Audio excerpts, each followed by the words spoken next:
Hey guys, it's Danny. Today is story time because when I asked you if you want to hear a story, there was an abundance of about 3 replies that you guys would like to hear the story. So we're gonna try it out. I know story time is this trend on YouTube, and I know there are professional storytellers on YouTube. I'm not one of them. But sometimes things just happen in such a manner that is just such a wonderful and most of all ironic coincidence that, let's try it out. Here it is, story time with MissOrchidGirl. Grab a snack and a beverage, and let's get to it. So the story is about all sorts of oily orchids all of a sudden, and also how things kind of arrange themselves for a certain outcome to happen. So this is the orchid we removed the oil from, and as you can see, the 2 front leaves, which were very oily, will not make it. The crown is affected as well. Not sure what's gonna happen to this orchid. I think I'm gonna get a partial refund, and that is that. But it's funny that I actually got an oily orchid because a while back one of my viewers asked me how to remove oil from orchids.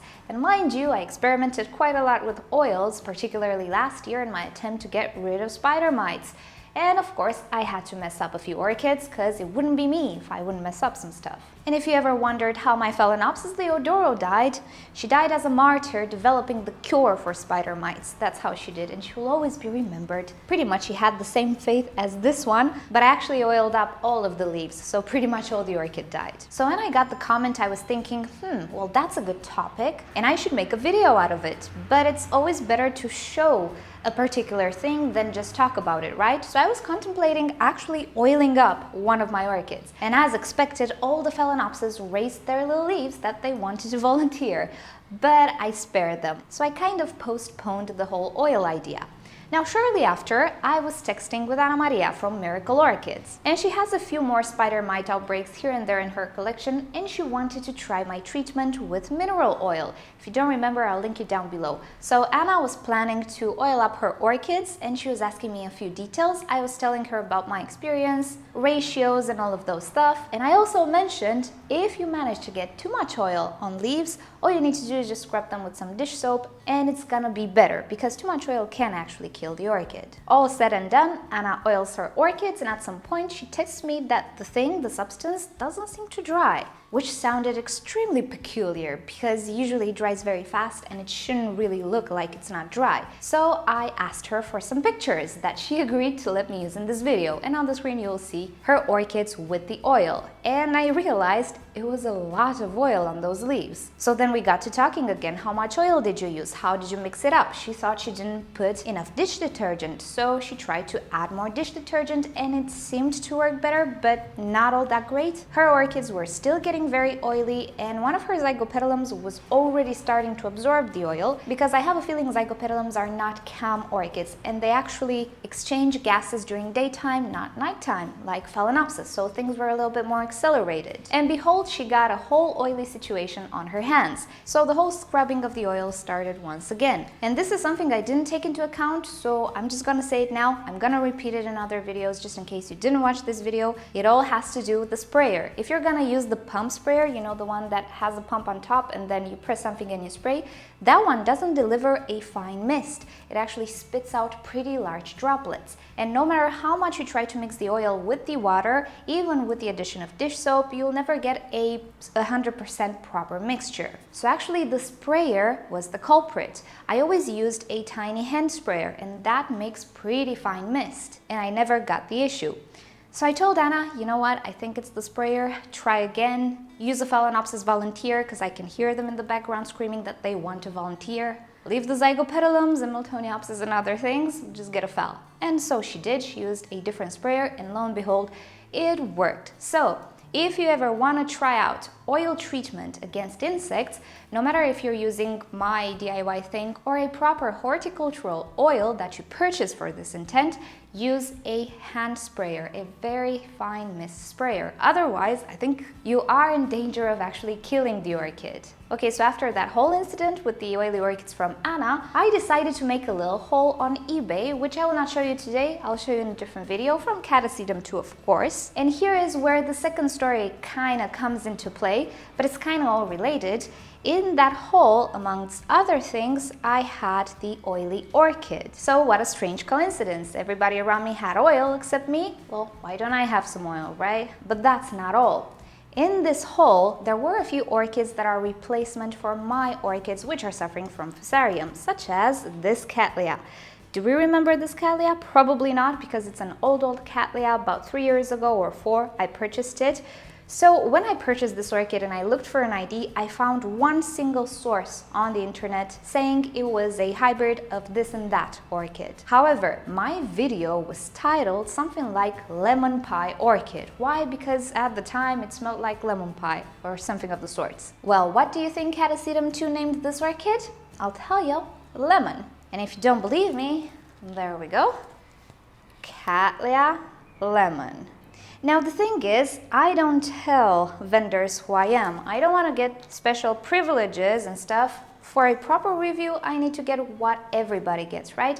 But that's not necessarily the main reason. I am very, very cringy and sensitive to cringe. And whenever it comes to introducing myself as a certain person, just the thought of saying, hey, I'm MissOrchidGirl, I do these videos and I have a lot of subscribers, it makes me crawl under a table, literally. And it's not something recent. Ever since I was a kid and my mom was gloating about whatever little thing I did not want to be in the room. If my mom would say something bad about me, I would like to be there and most probably defend myself. But if she was bragging about something I did, nah, I'm out of here. I don't want to hear people bragging about my accomplishments. I hate it. Therefore, I bet Peter really has no idea who I am. But there is a slight chance that he watched my videos at some point or another, just in his research on Google. I mean, eventually if you Google something, you might find one of my videos, right? So I was thinking, man, nah, it can't be. I mean, yeah, you Google stuff, but I'm not that popular, so maybe it's just a coincidence. Or maybe I should be very careful about how I title my videos from now on, because this is not Cattleya lemon. It's a no ID actually, but as I was saying, I found it under that name at the time, but now if I search for that particular cross, I get different results. Anyway, I got over the whole guilt thing, so I placed my order, and what do you know? One of the orchids was very, very oily. I wonder why that might be. Let us go back in time and rewatch the video about the oil treatment that I did. And then thinking about the history with Ana Maria, which for all intents and purposes followed the directions on the video, it was just the silly sprayer that was the culprit. Maybe actually Peter oiled up the orchid because of my video. And you can imagine the feeling of guilt came back to me. It was like, oh no, what am I doing? On one hand, I was pretty happy that this orchid reached me because I knew what I had to do. So the moral of the story is no good deed goes unpunished. No, I'm kidding. So anyway, this is part 1 of the story. Part 2 of the story is again with Catasetum 2. Shortly after I placed my order, it's a beautiful order, I cannot wait to present it to you. Guess what Catasetum 2 puts up for sale? A cherry baby. Now you might expect, as one of you guys suggested, that I jumped on that orchid and I purchased it. I did not. And you want to know why? Because I have a cherry baby. But you want to know more?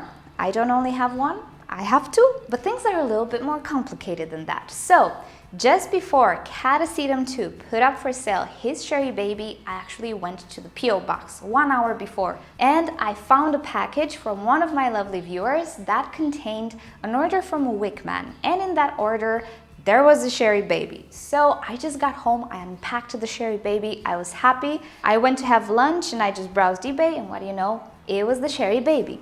Now, if I wouldn't have gone to the post office in that particular day, some days I don't really have time to go, I would have purchased that cherry baby as well. But as it happened, I went at the proper time at the post office. But things don't really end here. I told you I have a second cherry baby. Yes, I do. I received it yesterday. I got it from the post office. It's a beautiful cherry baby from Fifi, and she has a YouTube channel here, and she actually gifted me another orchid 2 years ago, or 3. 2 or 3 years ago, the black Catasetum type, the Millennium Magic. So I received her package, I open it up, there's the cherry baby. I'm happy because you can never have enough cherry babies. But the cherry baby was not the only orchid in that package. There was another one. You know what this is? This is the Brassocatante Sun May Gold. Why is she important? Well, Fifi made a video about this orchid, which I'll link you down below, in January or something. Maybe I'm mistaken, I'm not entirely sure. This orchid has a beautiful golden yellow color. You know me in golden yellow. That has spots. It's beautiful. I wanted it. As it just so happens, when I ordered all of the cattleyas that I did from Catasetum 2 together with that oily Phalaenopsis, he had for sale a sun-made gold that I actually really wanted, but it was kind of expensive. And my budget couldn't handle all of the orchids that I actually wanted to buy. Bottom line, the sun-made gold was left out of this recent haul. And what do you know? The sun-made gold came back to me. I mean, it's just a coincidence, obviously, but think about it. I wanted a sun-made gold. I couldn't afford it. I got one in the post office for free. Corina, thank you so much. This is so sweet of you. You have no idea how happy I am about this one. Of course, the Sherry baby as well. He's my baby. But the sun-made gold, it was just such a nice coincidence with everything. And I literally last week gave up the sun-made gold, and it was, I really didn't want to give it up. And P.S., what perfume did you spray this with? It's beautiful. It still smells. It perfumed all of my greenhouse. I love it. Let me know down below in a comment which perfume is it, because I really love it. And that's about it on the story and all of the connections. So far, I don't know what the future will hold. Alrighty guys, so thank you so much for watching this video and hearing the story. Let me know down below in a comment, what did you think about story time? Am I a good storyteller or not? And P.S., some people told me that I actually changed the way that I talk in my videos and so on. Well, yeah, I kind of did, in the sense that this is me. This is how I talk in real life. I talk a lot with my hands. I don't talk flat quite at all. I'm pretty animated. And when I started to make YouTube videos, I was so shy and so awkward about speaking to a camera with nobody around me that I was talking something like this. And maybe it's a little ASMR-y, but it's not the real me. Well, this is the real me. So yeah, I got really adjusted to the camera lately, and right now I really don't care who hears me talk or sees me talking by myself and waving my hands in the air. So yeah, it happens to all of us. The more we get used to talking to a camera alone in the room, the more we will change, we'll be more animated. So I don't think I can go back to how I used to be. But don't worry, there are a lot of ASMR type of videos out there, and some of them are really good. Alrighty guys, thank you for watching. Hope you've enjoyed this and you got something useful maybe out of this video. If you've enjoyed the story time, give it a thumbs up. If you hated it, give it a thumbs down. Subscribe to my channel for regular orchids and plants videos. Oops. And don't forget to turn on notifications so you never miss a video. And with that said, I'll see you all next time. Bye.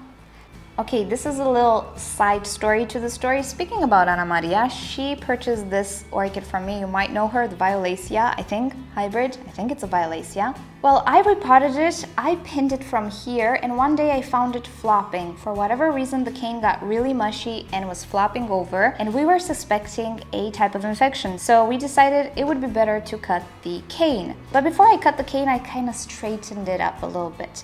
Next day, I came to cut the cane, and what do you know? It's a miracle! The pseudobulb is plump, and yeah, it has a few ridges, but it's plump, it's straight, so it's a mystery what happened to it. Yeah, when it bent, it kind of cut circulation. I obviously deducted that, but why did it bend? It was not dehydrated. And when pseudobulbs get dehydrated, they don't become mushy and flop, they just get wrinkles, that's it. So it's a mystery.